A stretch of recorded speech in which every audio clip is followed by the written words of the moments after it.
Segunda Reis capítulo 4, pega a sua Bíblia, vamos orar, que o Espírito Santo fale comigo e com vocês nessa noite, que a palavra de Deus seja pregada, e que essa palavra venha despertar a minha fé e a sua fé em nome de Jesus. Diz assim o texto, vamos ler 7 versículos aqui, ó. Certa mulher das mulheres, os discípulos dos profetas, clamou a quem, gente? A Eliseu dizendo: meu marido teu servo morreu, e tu sabes que ele temia ao... chegado os credores para levar meus 2 filhos para lhe serem escravos. Eliseu lhe perguntou: que te hei de fazer? Dize-me o que é que tem em casa. E ela respondeu: tua serva não tem nada, a não ser uma botija de azeite. Então disse ele: vai, pede emprestada vasilhas a todos os seus vizinhos, vasilhas vazias e não poucas. Então entra e fecha a porta sobre ti, sobre teus filhos, e deita o teu azeite em todas aquelas vasilhas, e põe a parte a que estiver cheia. Amém? Partiu, pois, dele e fechou a porta sobre si, sobre seus filhos. Esses lhe chegavam as vasilhas, e elas cheias as vasilhas, disse ela a um dos filhos: chega-me aqui mais uma vasilha. Mas ele respondeu: não há mais vasilha nenhuma. E o azeite parou. Então foi ela e fez saber ao homem de Deus, e ele disse: vai e vende o azeite, paga a tua dívida, e tu e teus filhos vivem do resto. Amém, gente? Cadê o Paulinho? Senta aqui, Paulinho, vamos lá, do lado de volta aqui, ó. Isso. Bom, hoje eu quero trazer um tema para vocês, e o tema da mensagem, cadê o tema da minha mensagem? O tema da mensagem é: tenha esperança. Tenha esperança.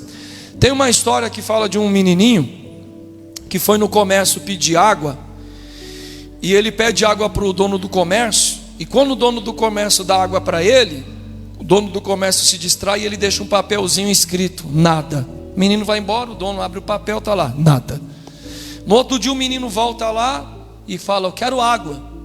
E ele dá água para o menino, e quando ele se distrai de novo, o menino deixa um papel escrito: nada. E ele fica: mas o que esse menino quer falar com isso? Será que ele está falando de nada, ou que ele não tem nada em casa? E aí ele fala: quando esse menino vier aqui, eu vou perguntar para ele. O menino vai a terceira vez, pede água, ele dá água, e ele fica olhando para a cara do menino, para ver se o menino vai pôr o papel. Aí o menino fala assim: me dá mais um copo. Quando ele vai buscar o segundo copo, o menino bota o papel lá: nada, e vai embora. Na quarta vez o menino vem, antes dele pedir água, o dono fala: vem cá, que negócio é esse de papelzinho escrito nada? O que é isso? Aí o menino fala: não, é porque em casa eu não tenho nada. Aí ele se comoveu, fez uma bela de uma compra, levou na casa do menino, a mãe do menino agradeceu, e sem ele perceber, o menino botou um papel no bolso dele. Chegando em casa, ele tira o papel e está escrito tudo. Por que o senhor está contando essa história? Porque esse menino, ele estava escrevendo no papel nada, que ele não tinha nada. Mas antes dele ter tudo, ele já tinha escrito tudo, porque ele cria: um dia eu vou ter tudo.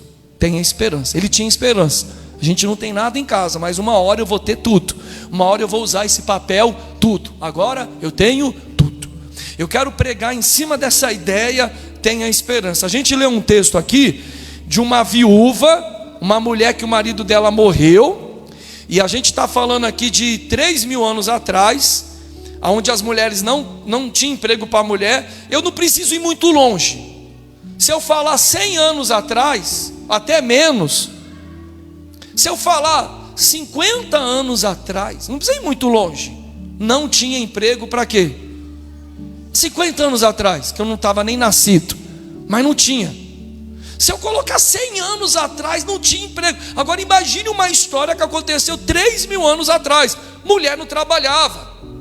E como que a mulher se sustentava? Pelo marido, era o homem que sustentava a mulher. E se o homem morre? Quando o homem morria, a mulher pegava o homem, que é o filho dela, o filho tinha que casar e sustentar a mãe. Então a mãe que tem filho homem, ela tinha uma garantia: não vou passar fome. Só que o problema dessa mãe é que ela tem 2 meninos, só que os meninos é criança. Você está entendendo?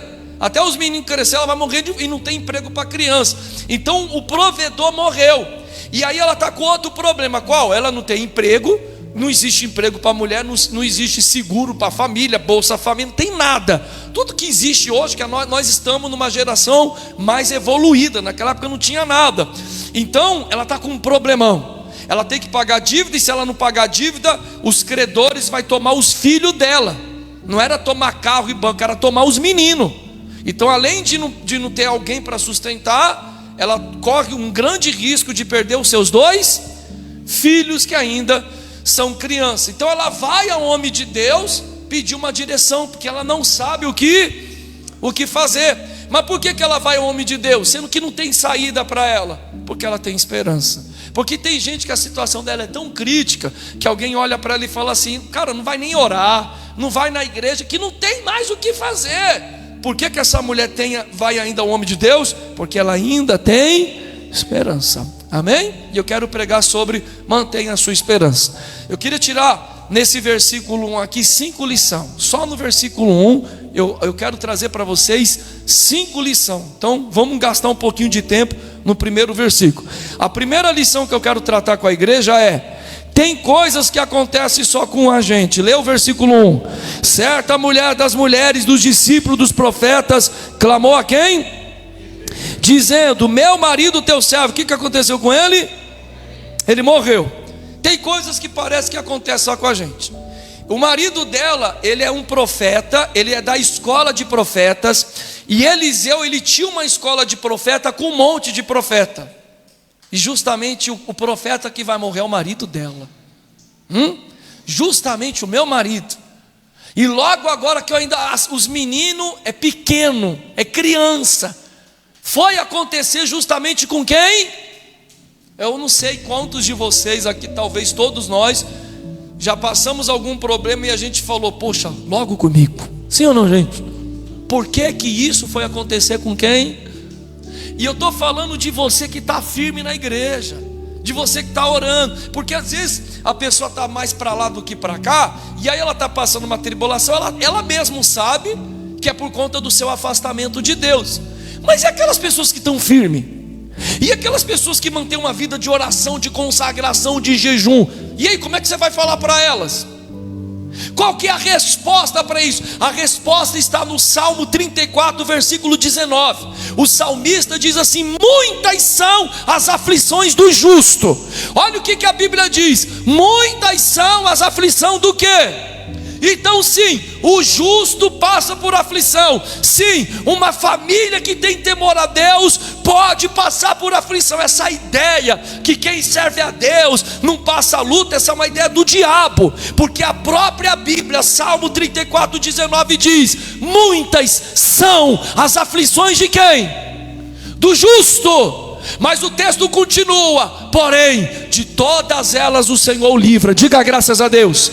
Eu tenho uma palavra para você. Você pode estar passando aflição, mesmo sendo justo, fiel a Deus, porém o Senhor de todas te livra. Estende a mão para cá.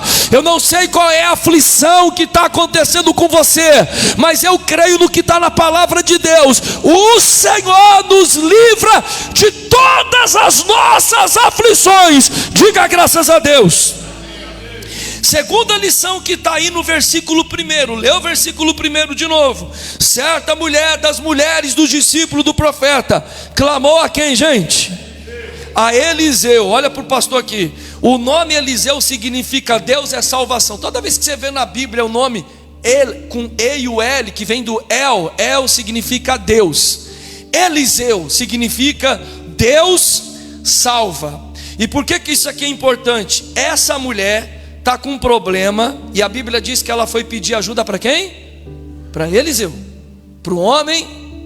Alguém poderia falar para ela: não vai encher o saco dele, porque não tem o que fazer. Tanto é que a resposta de Eliseu para ela é essa: eu não sei o que falar para a senhora. Eliseu vai falar isso para ela: eu não sei. Mas por que ela vai a Eliseu? Porque ela vai àquele que pode resolver. Leve os seus problemas a quem pode resolver. Fica contando para quem não vai resolver nada. Amém, gente? Não fica levando para quem não vai resolver nada. Vai a Deus. Lembra de Maria, mãe de Jesus? Está lá em João capítulo 2. A Bíblia diz que quando acabou o vinho, a Maria contou que acabou o vinho para quem? Para Jesus. Ela não ficou contando para os outros: ô Pedro, acabou o vinho. Você acredita que acabou o vinho? Coisa feia, né? Mateus, ô Madalena, acabou o vinho. Não, ela contou para Jesus. Por quê? Porque ela sabia, o meu filho pode resolver. Você vai levar para Deus. Amém, gente? Salmo 50, versículo 15: invoca-me no dia da tua angústia, eu te responderei e tu me glorificarás. Diga graças a Deus. Olha o que Deus está falando: me invoca no dia da tua angústia, me busca, eu vou ouvir você, eu vou responder você, e ainda assim você vai me glorificar. Diga graças a Deus. Então essa mulher está com uma crise, mas ela vai a Eliseu. Qual que é a lição aqui? Devemos ir a Deus. Terceira lição no versículo 1, lê de novo. Certa mulher das mulheres dos discípulos dos profetas clamou a Eliseu dizendo: meu marido teu servo. E a lição aqui é o seguinte: no versículo 1 ela diz: o meu marido é o teu servo. No versículo 2 ela diz: eu sou tua serva. Ela está dizendo: a nossa família é de servos. Sabe qual que é o princípio aqui? Aprenda a servir. Uma das coisas que Jesus Cristo mais ensinou é sobre serviço. Amém? Será que o áudio está bom lá? Tudo certo? Vocês testaram? Tá? Na live lá? Então tá bom. Então vamos lá. Qual que é o princípio aqui? Servir. Porque tem gente que só quer ser servida. Ela não quer fazer nada. Ela não quer servir. Uma das coisas que Jesus mais falou para os discípulos é servir. Jesus disse assim: nisso saberão que vocês são os meus discípulos, quando vocês amar uns aos outros, quando vocês serviam uns aos outros. Qual é a característica de um discípulo de Jesus? É o serviço. Jesus disse: o mundo vai saber que vocês são meu quando vocês se servirem. E ela diz: o meu marido era teu servo, eu sou a tua. Tem gente que não quer fazer nada para os outros, ela só quer receber, ela só quer que faz para ela, mas ela não quer fazer. Por isso que lá em Mateus 7,12 Jesus Cristo diz: tudo quanto pois quereis que os homens vos façam, fazei vós também. Olha o princípio de Jesus: fazei o vós também. Você quer que faça com você? Faz também. Você não quer que fique falando mal de você aí pelos corredores? Então não fale dos outros também. Amém, gente? É isso, porque tem gente que é assim. Ela não gosta que mente, mas mente para ela, mas gosta de mentir. Ela gosta que fale a verdade para ela, mas não gosta de falar a verdade dos outros. Esse princípio é tão bonito que eu preguei esses dias. Você já pensou se todo mundo põe isso em prática? Olha o que Jesus falou: o que você quer que faz com você, aí Jesus fala: então faz você também. Amém? Ah, você quer ser assim? Então seja você primeiro essa pessoa que você quer que façam com. Qual que é a lição aqui? Aprenda a servir. Amém? Bom, vamos lá. Quarto princípio do versículo 1. Leia aí comigo. Certa mulher das mulheres dos discípulos dos profetas clamou a Eliseu dizendo: meu marido teu servo morreu, e tu sabes o que, gente? Que ele temia. Qual que é o princípio aqui? O princípio do temor. Amém? O que é o temor, gente?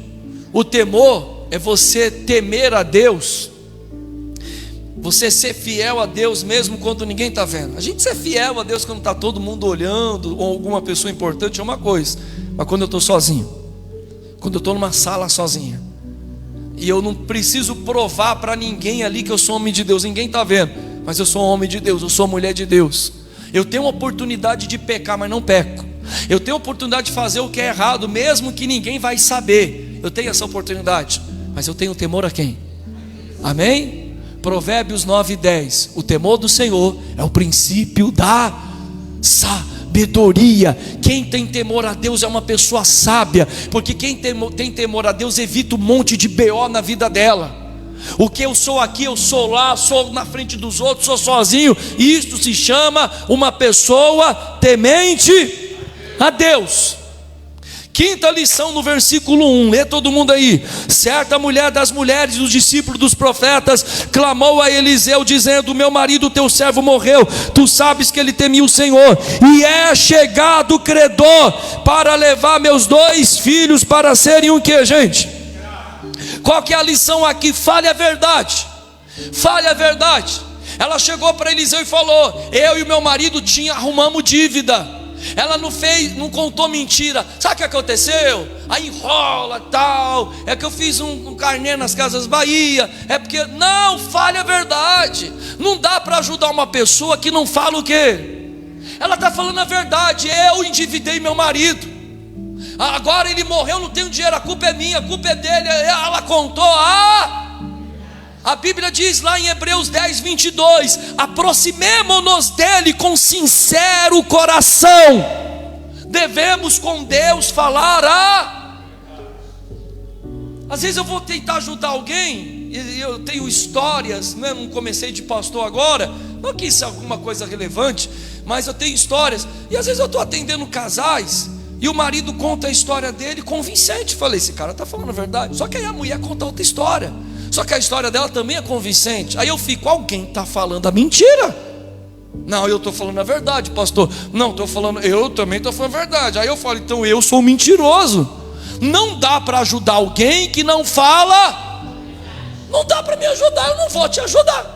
Eu não vou te ajudar se você não ser sincero. Por isso que Hebreus diz: você quer se aproximar de Deus? Se aproxime com sincero coração. Essa mulher vai pedir ajuda e ela fala a verdade. Eu me endividei. Eu endividei o meu marido, que não tinha emprego para a mulher, então só o marido trabalhava. Ela deve estar pedindo um monte de coisa para ele. E olha que é de 3.000 anos atrás. Endividou o homem. Mas ela chegou para o homem de Deus e contou toda. Isso me remete lá em Marcos capítulo 5, quando Jesus cura a mulher do fluxo de sangue. E Jesus Cristo diz: quem me tocou? Quem me tocou? Aí a Bíblia diz: então a mulher declarou toda a verdade. E a Bíblia diz, quando ela declarou toda a verdade, Jesus diz: mulher, a tua fé te salvou. Quando ela falou a verdade, Jesus disse: agora você está salva. Qual que é a lição aqui? A última lição do versículo 1: na presença de Deus, fale a verdade, porque Deus sabe qual é a verdade. O Salmo 139 diz isso: se eu vou ao mais alto céu, tu está lá. Se eu vou ao mais fundo do abismo, tu está lá. Se eu apago a luz, o Senhor me vê. O que o salmista está dizendo? Não tem como fugir desse Deus. Por isso que ele diz: tu me cerca por trás. O que é cercar por trás? Não tem saída. Tu me cerca por diante e sobre mim põe a mão. Então quando a gente lê o Salmo dizendo: ó Deus, põe em mim sobre a mão, sabe o que é pôr sobre minha mão? É Deus pesar a tua consciência. É Deus pesar, você está errado, você está errado. E o salmista está dizendo: não tem como fugir desse. Ele vê tudo. Escuro para Deus é como luz acesa. Não há nada que você faça, eu e você, em oculto, escondido, que Deus não saiba. Então, irmão, tem gente que é tão assim que ela tenta enganar até quem? E Deus não precisa de câmera. Deus, Ele vê teu coração. Deus, Ele sabe tudo, até o que você pensa, o que você sente. Mas tem gente que ainda tem a cara de pau de tentar enganar quem? Acho que até o Satanás olha para a pessoa e fala: isso é corajoso, hein? Isso aí é corajoso, está tentando enganar o Altíssimo, hein? Tem que aprender com ele. Eu estou falando a verdade, irmão. Seja verdadeiro. A sua verdade com Deus e a minha com Deus vai nos salvar, amém? Bom, no versículo 2 eu quero tirar aqui umas 3 lições. Vamos lá. Primeira lição que eu quero tirar no versículo 2: quando não saber o que fazer, ore a Deus. Lê o versículo 2. Eliseu lhe perguntou: que te hei de quê? Isso aqui é tão importante, porque olha só, a Bíblia está falando de Eliseu, homem de Deus. E Eliseu, ele também fala a verdade. Ele olha para a mulher e fala: eu não sei o que falar para a senhora. Porque se põe na cabeça do Eliseu: existe emprego para a mulher? Não, não tem emprego para a mulher. Ela tem 2 meninos, tem, mas é criança, então não existe emprego para criança. Aí Eliseu fala o que para ela? Não sei o que falar para... Sabe qual que é o princípio? Quando você querer ajudar alguém, você não saber o que falar, melhor você não falar nada. Isso é para pastor também. Eu não sei como orientar aquele irmão, então o que eu vou fazer, gente? Eu vou orar a Deus. Vou chegar no irmão e falar: irmão, seguinte, eu também não sei. Eu já fiz isso. Vamos orar ao Senhor essa semana.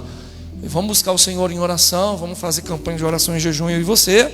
E vamos ver como que o Espírito Santo revela para nós. Amém, gente? Então quando você não saber, busque a Deus em oração. Por isso que Eliseu falou assim, ó. Eliseu lhe perguntou: que te hei de fazer? Às vezes eu estou conversando com algumas pessoas e a pessoa está contando um problema dela para mim, eu também não sei o que falar. E na hora que ela está contando um problema, eu estou orando. Eu já estou orando, falando: Deus, eu não sei nem o que eu vou falar. E eu estou pedindo direção a Deus. Quer um conselho? Livro de Tiago, capítulo 1, versículo 5. Tiago diz assim: se você necessita de sabedoria, peça a Deus, que a todos dá liberalmente. Sabe o que o Tiago está falando? Peça a Deus para te dar o quê? Sabedoria. Você não sabe o que fazer? Busque a sabedoria de quem? Que a todos dá libera. Sabe o que é liberalmente? Deus não fica escolhendo um grupinho, Ele só dá para quem pede. Então você quer direção, você não sabe como tratar aquela situação complexa, busca Deus em oração. E quando o pastor fala para você que também não sabe, fique falando mal do pastor não, porque o pastor não tem obrigação de saber de tudo. Amém, gente? Tem uma mulher que me pediu conselho de advogado, eu olhei para ela e falei, então, não entendi nada que você falou, você vai falar com o seu advogado, porque eu não sei do que você está falando, eu não sei. A mulher veio lá, leu os processos para mim, eu estou viajando. Eu falei, então, não sei. Não, mas o que você acha? Eu falei, eu não acho nada, eu não entendi nem o que você falou aí. Vai procurar um advogado e ele não tem obrigação de saber tudo. Amém, gente? Mas Deus nos dá sabedoria. Amém? Peça a Deus. Mais uma lição no versículo 2. A bênção está na sua casa. Eu quero que vocês recebam esse princípio. Lê o versículo 2 de novo. Vamos lá, todo mundo no 2 aí. Eliseu lhe perguntou: que te hei de fazer? Dize-me o que tem na tua. Louvado seja Deus. Pô, olha toda a igreja, que essa mulher, Fernanda, ela quer resolver um problema da casa dela, e um problemão. Qual que é o problema? O marido morreu e ela vai perder os 2 meninos para ser escravo. E aí o Eliseu vai mostrar para ela que a bênção está na casa dela. O Eliseu falou para ela: o que você tem na onde? Sua casa. E Deus está perguntando para você: o que tem lá na tua casa? Ah, pastor, lá tem briga, lá tem um casamento gelado, lá tem doença, lá tem crise de ansiedade, lá tem gente gritando. O que tem na tua casa, irmão? Deus vai começar a fazer a bênção na tua casa. Como é que Deus vai abençoar a sua casa e que você e o seu marido estão quebrando o pau? Você tem que começar na tua. Isso vai afetar a tua vida financeira, vai afetar a tua... Estou falando sério. Como é que Deus vai abençoar você, sendo que dentro dessa casa o filho não honra o pai, não honra a mãe? Levanta a voz para o pai, levanta a voz para a mãe. Olha a pergunta de Eliseu: o que tem na tua casa? A bênção começa na nossa casa. Diga graças a Deus. Às vezes você acha que a bênção está fora, está lá dentro. Não fica desprezando o que está na tua casa, não. Teu marido é uma bênção, teu filho é uma bênção. A bênção está na nossa, está na casa que nós congregamos também. Está na casa que nós congregamos também. Está aqui nessa casa. Não precisa ficar indo para fora não, ficar precisando bater cabeça não. A bênção está aqui, está lá na tua casa. A sua casa é uma bênção. Para de ficar amaldiçoando sua casa. Ah, eu quero ir embora dessa casa. Não, a bênção está lá. Estende a mão para cá. A bênção está na sua casa. E Deus vai começar um milagre dentro da sua casa. Diga graças a Deus. Terceira lição no versículo 2, leu 2. Eliseu lhe perguntou: o que te hei de fazer? Dize-me o que tem na tua casa. Ela respondeu: tua serva não tem nada em casa, senão uma botija de quê? Preste atenção que isso é importante. Ela sabe tudo que tem na casa dela. Eliseu perguntou: o que tem na tua casa? Ela sabe tudo. Ela falou: eu só tenho de valor uma botija com azeite. Ela sabe o que tem e o que não tem na sua. O que o senhor quer dizer? Atenção na sua casa. Porque tem gente que parou de prestar atenção. Talvez o filho está com crise de ansiedade. Talvez a menina está mal com o namorado. E sua filha, seu filho está namorando, fica atento no namoro, hein? Porque às vezes, e adolescente é tudo sentido. Adolescente, irmão, quer morrer só porque caiu uma pasta de dente na camisa. Vocês já foram adolescentes? Caiu uma pasta de dente e eles falam: odeio minha mãe e meu pai. Mas o que tua mãe e teu pai tem a ver com essa pasta de dente aí? Eles são muito sentidos. E adolescente, quando está mal na vida sentimental, que nem, acho que foi um ano passado, me pediram para orar por uma mãe porque a filha se matou. A filha estava com problema com o namorado, tirou a vida dela. E aí falaram para mim assim, aí eu perguntei: a mãe não percebeu? A mãe, o pai, ninguém? Como é que está a tua casa? Teu marido está longe de você? Tua esposa? Como é que estão teus filhos? A gente tem que estar atento na nossa... Deixa eu contar uma história da Bíblia. O Davi, o rei Davi, que a Bíblia diz que é um homem segundo o coração de Deus. Davi tem muita lição para nos ensinar. E eu gosto de pregar os salmos de Davi. Mas como pai, Davi foi um péssimo pai. Davi não tem exemplo bíblico de pai. A Bíblia fala de 3 filhos dele. Ele teve acho que 24 filhos, mas a Bíblia fala do filho dele, Aminon, que abusou da própria irmã Tamar. Abusou da irmã. E a Bíblia diz que o Absalão viu a Tamar saindo chorando do quarto da casa do Aminon. E o Absalão pergunta para ela: o que você está chorando? Aí ela não quer contar, ele aperta: o que você está chorando? Ela fala: o meu irmão me violentou. O Absalão ficou bravo. O Aminon, nosso irmão, ele me violentou. Aí ele foi lá e falou para o pai. O Davi ficou bravo, deu uma bronca no menino, e só isso. A Bíblia diz que passou 2 anos, e o Absalão está bravo com Davi, porque o Absalão queria uma pena mais. Não, e o menino merecia uma pena mais grave mesmo. Estou falando, sei lá, mas o Davi deu uma bronca nele. O cara violentou a própria, e ele só deu uma bronca. Beleza. A Bíblia diz que passa 2 anos, o Absalão faz uma festa e convida o Aminon. Lá na festa ele taca a bebida no Aminon e mata o Aminon. Chega a notícia para Davi: Davi, mataram o teu filho Aminon. E foi o seu próprio filho, Absalão. A Bíblia diz que o Davi rasga a blusa: mataram o meu filho e o assassino é meu outro. Se liga, alguém chegou para Davi e falou assim: rei Davi, já estava na cara do Absalão que ele ia fazer isso. E isso eu não estou inventando, está no texto. Olha o que a Bíblia diz: todos viram a afeição de Absalão, que ele estava decidido a matar Aminon. Sabe qual que eu estou querendo dizer aqui? Todo mundo percebeu na cara do menino que ele ia matar o irmão, menos quem percebeu? O pai. Todo mundo viu, menos o pai. Talvez a professora está vendo, mas a mãe não vê. É ou não é? Talvez todo mundo da mãe não vê. Como é que está a tua mãe? Você foi lá visitar a tua mãe? Você foi lá abrir a geladeira da tua mãe para ver como é que está a geladeira do teu pai? Que a gente só sabe pedir cartão para eles. Vai lá, pega de surpresa teu pai e tua mãe. Abre a geladeira, vê como é que está a situação financeira do teu pai. Que às vezes teu pai e tua mãe estão pagando dívida tua e está deixando de comer. Vê lá. A gente tem que ter atenção ao que está acontecendo na nossa casa. Esse é o princípio do versículo 2. Mas tem mais um, vamos lá, não acabou não. Lê comigo aí, vamos lá. O versículo, deixa eu ver aqui. O versículo 2 ainda. Eliseu lhe perguntou: o que te hei de fazer? Diz-me o que tens em casa. Ela respondeu: tua serva não tem nada em casa, senão uma botija de quê, gente? Então ela tem algo insignificante, mas ela crê que aquilo que é insignificante, Deus pode fazer um milagre. Ela crê que ela vai viver. Sabe qual que é a lição aqui? Creia que Deus pode fazer um milagre na tua vida. Diga graças a Deus.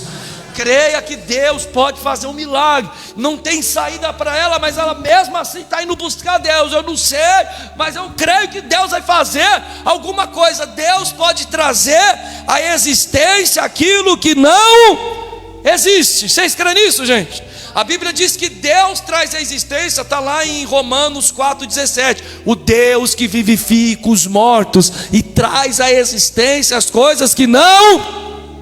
Deus pode fazer um milagre na tua vida. Deus pode trazer à existência o que não existe. Tende a mão para cá, e eu declaro na pessoa de Jesus Cristo que Deus traga à existência aquilo que não existe. Vai existir na minha e na tua vida, em nome de Jesus.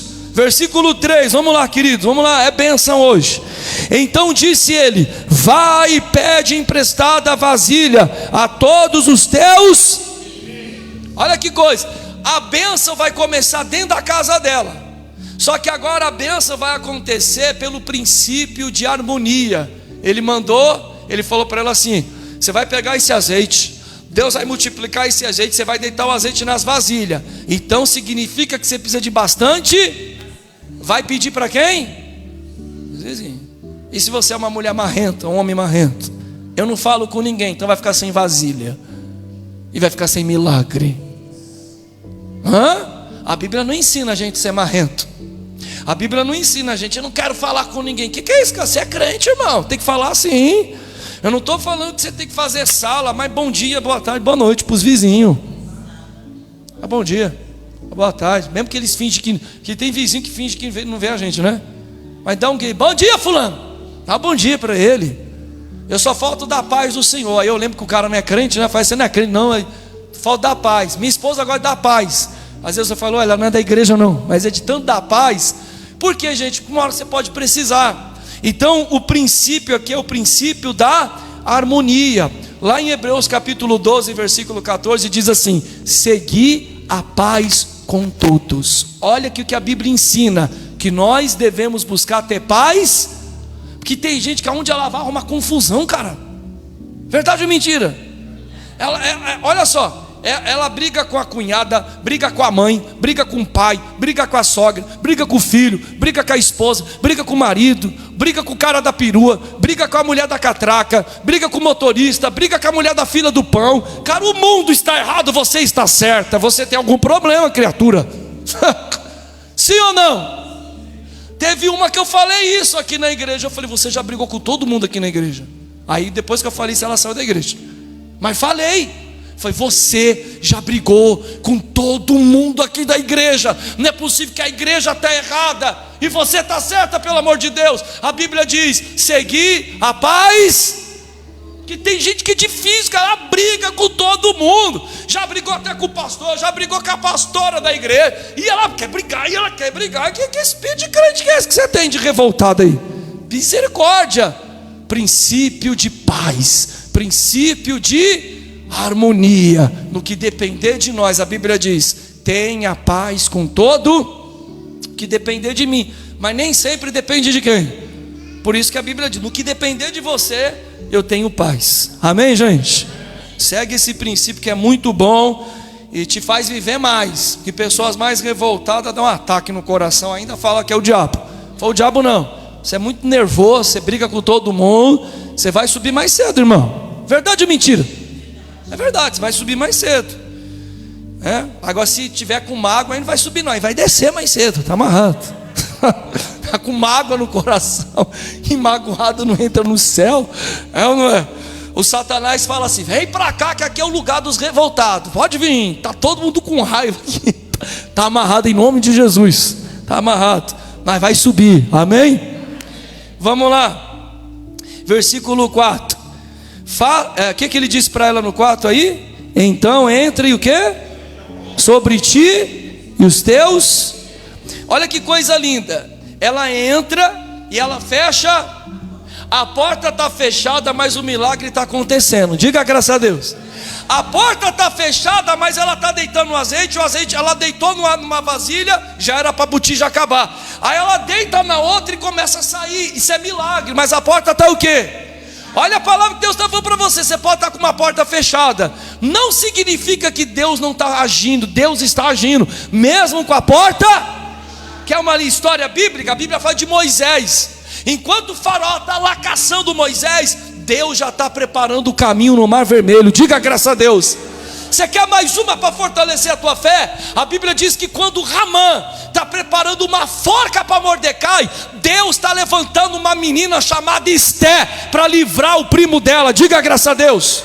Não sei se você conhece essa história, mas enquanto Ramã está lá fazendo uma forca, e todo mundo pergunta, essa forca é para quem? É para Mordecai. Aí Deus lá no céu está dizendo, pode levantar a forca para o meu servo, porque quando você faz a forca para ele, eu estou levantando uma rainha, e essa rainha vai livrar ele da forca. Então a porta pode estar fechada, não tem problema, Deus já está preparando algo maior. Estende a mão para cá.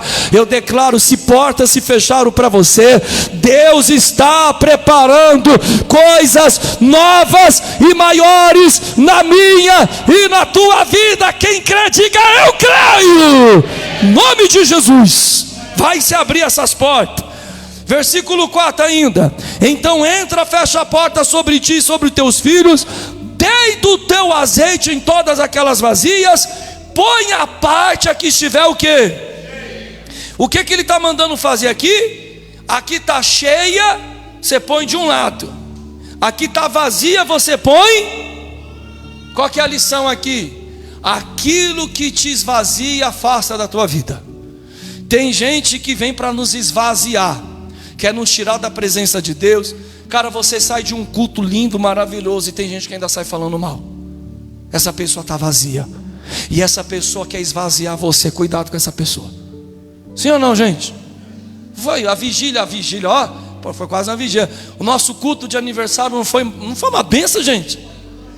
Eu fui ver na live lá, deu 3 horas e 58 minutos. A gente ficou 4 horas aqui e ninguém foi embora, porque estava gostoso, estava uma. Eu não acredito que alguém foi embora falando mal. Se essa pessoa foi embora falando mal, essa pessoa está vazia. Sim ou não? A Bíblia diz assim, ó: a que estiver cheia, separa da vazia. Efésios capítulo 5, versículo 18, está escrito: enchei-vos do Espírito Santo. Diga graças a Deus. Temos que estar cheio do Espírito. Se liga nisso daqui. Lá fora no mundo você tem que estar cheio. Aqui na igreja você tem que estar vazio. Porque olha só, não dá para encher um copo que já está o quê? Então o diabo quer te encher de besteira, você já está cheio do Espírito Santo. Mas quando você chegar aqui na igreja, você tem que chegar vazio. Por que vazio? Porque quem chega aqui cheio de si, não recebe nada. Na igreja vazio, para receber. Lá no mundo, estou cheio do Espírito Santo, não cabe mais nada do mundo. Diga graças a Deus. Enchei-vos do Espírito. Versículo 5, vamos lá. 5, partiu pois dele, fechou a porta sobre si, sobre seus filhos. Esse lhe chegava as vasilhas, o que é que ela fazia? E ela a enchia.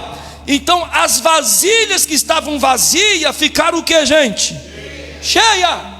Eu falei para você que em Efésios 5,18 diz: enchei-vos do Espírito Santo. Como é que eu faço para me encher do Espírito Santo? Buscando a Deus. Jeremias 29,13: buscar-me-eis e me achareis, quando me buscar de todo. Você quer estar cheio? Busca. Tem gente que não busca, cara. A semana toda não faz uma oração, não lê um versículo da Bíblia, não dobra o joelho. Você vai estar vazio, você quer estar cheio. Buscar-me-eis, me achareis, quando me buscar. Para estar cheio, eu tenho que buscar. Eu busco em casa, eu busco na igreja, eu busco, eu vou estar cheio. E quem está cheio sempre está querendo mais de Deus. Amém? Mas vamos lá, que eu quero profetizar sobre a sua vida. Olha aí versículo 6. Cheia as vasilhas, disse ela a um dos filhos: chega-me aqui mais uma vasilha. Mas ele respondeu: não há mais nenhuma. E o azeite? Então você sabe aqui que o azeite para nós hoje pode não ter valor, mas eu já falei aqui na igreja, o azeite era uma moeda de troca. O azeite era o azeite que mantinha as arandelas acesas, não tinha eletropaulo. Então quem tinha azeite tinha luz. E quem tinha azeite tinha um comércio muito forte. Era um dinheiro como a gasolina hoje, como o petróleo. Perdão. Então se a casa dela está cheia de azeite, meu irmão, ela está cheia de dinheiro. Amém? Qual que é o princípio aqui? O princípio é que Deus supriu as necessidades dessa mãe.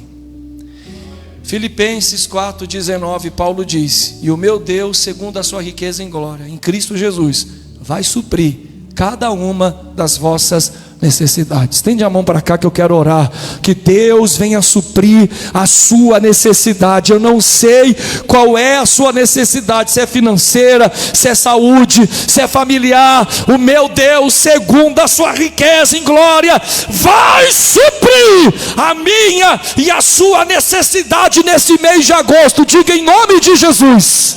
Já é dia 1º de agosto. Esse mês é o mês que Deus vai suprir a nossa necessidade. E eu quero concluir, versículo 7. Olha o 7. Então foi ela e fez saber ao homem. Qual que é a lição aqui? Ela foi saber ao homem de Deus coisas óbvias. Porque olha só, a casa dela está cheia de azeite. O que ela vai fazer com aquele azeite? Vender, não precisa ninguém falar. Não precisa falar. Mas mesmo assim ela foi falar com o homem. Talvez o filho dela falou para ela. Eu estou contando o que a Bíblia não diz. Talvez o filho assim: mãe, mas por que você vai falar com o homem de Deus? Está na cara que ele vai mandar a senhora vender o quê? Por que ela mesmo assim foi falar coisas óbvias para o homem de Deus?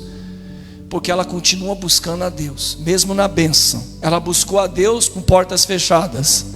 Agora ela busca a Deus com prosperidade. Ela pede a direção de Deus mesmo com coisas óbvias. Coisas óbvias aqui não é o pastor, é Deus. Amém, gente? Tudo que você fizer, mesmo que seja coisas óbvias, fale com Deus. Busque a Deus que nem essa mulher. Ela foi lá bater na porta dele na crise. Agora que a casa dela está cheia de azeite, ela foi lá de novo. Ela continuou buscando a Deus. Porque infelizmente tem gente que quando Deus resolve o problema dela, sobe, sim ou não? Vai embora, perna para quem te quer, não aparece mais. Aí a gente tem que orar para Deus fechar as portas, que aí volta. Não é assim. Deus vai abençoar você, e na bênção você vai continuar buscando a Deus. Amém, gente? Amém? Eu até anotei aqui, ó, ela foi quebrada, agora ela vai abençoada. Amém? Olha só, ela foi quebrada na falar como de Deus, só que agora ela volta a... Talvez alguém aqui chegou quebrado hoje, talvez alguém chegou aqui doente hoje. Domingo agora você vai voltar nesse culto abençoado. Estende a mão para cá. Você pode ter chegado doente, quebrado, falido, desanimado. Você vai voltar domingo agora abençoado aqui nessa igreja. Diga graças a Deus. Vocês creem nisso, gente? Você pode ter chegado mal hoje, você vai vir depois de amanhã, domingo, culto da família. Você vai voltar aqui abençoado. E eu quero concluir com vocês aqui no versículo 7 de novo. Vamos lá, o 7. O 7, vamos lá. Então foi ela e fez saber ao homem de Deus. Ele disse: vai, vende o azeite, paga a tua dívida, e tu, teus filhos, vivei do quê? Ela vendeu o azeite, pagou a dívida, resolveu o quê? Qual que é o princípio aqui? Aquilo que estava ameaçando ela. O que estava ameaçando os filhos dela? Que ela ia perder os filhos. O que estava ameaçando? A dívida. Ela pagou a dívida. Sabe o que significa? Que aquilo que ameaçava a família dela caiu. Eu quero orar agora. Aquilo que está te ameaçando vai cair por terra. Estende a mão para cá. Se tem alguma doença ameaçando a tua saúde, cai por terra agora. Se tem uma pombagira ameaçando o teu casamento, cai por terra agora. Se tem uma dívida ameaçando a tua vida financeira, cai por terra agora. Tudo que te ameaça está caindo por terra, em nome de Jesus. Quem crê, diga amém. Vamos dar uma salva de palmas para Jesus, porque tudo aquilo que nos ameaça cai por terra, em nome de Jesus. Amém, igreja?